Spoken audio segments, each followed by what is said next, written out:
Ginaklaro ni Attorney Jose Helazo Lira, isa sa mga abogado sa Iloilo City Legal Office, nga ginsabat na sini ang show cause order nga ginpadala sa iya ni Regional Director Attorney Gaudioso Hidos Pons ang Land Transportation Office 6. Hindi kagon sa ginaligan nga paglapas sa lahis ang abogado matapos ang ginapahayag na diskubre sa otoridad nga expired ang registration sa iyang salakyan sa Mayo 5, 2026. Sa interview sa Bombo Radio kay Attorney Lira, iyagin pahayag nga sang natabo ang mga insidente. Nagadali ini upo ring asawa sa pagsugat sa ilang bata.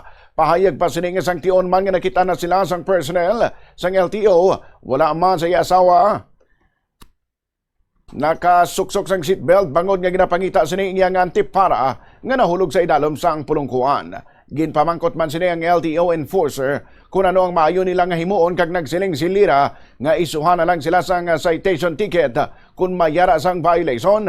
Pahayag pa ni Lira nga naglawig ang ila istoryahanay sang LTO enforcer bangod madamo na sang ginahambal ini kung sa di naglabot na sa punto nga ginapangitaan na ini sa iya driver's license amo man ang car registration.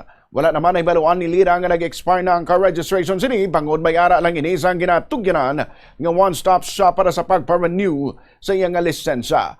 Ginhambalan man sila ang enforcer nga isuhan na lamang sila sang citation na ticket agod nga wala na sang problema apang gilayon man nga naglakat ini kag wala sila na isuhan. Apang sang naglabot ang Hunyo 11, ginpahayag sang abogado nga may nag-abot sa iyang show cause order halin sa Regional Director sang LTO. Ginkadis maya lamang ni Lira nga kun nga naglabot sa punto nga kinahanglan pa maglapta sa publiko ang natabo samtang wala pa ini makapasa sang yang paatag. Suno pa kay Attorney Lira kung taning mayara sang due process kag wala gindalian ang ilang mga ginpanghimo nga wala nagakaigo. Gin-question man sini kung nga kinahanglan pa nga iangot ang iya trabaho sa City Hall bilang abogado nga suno sa iya wala ini sang labot sa natabo nga isa ka personal nga isu. Dugang pa sini nga kangay ginaguba ang iya reputasyon bilang abogado apisar wala man ini sa may ginhimo nga malain. Nagpangabay man ini sa direktor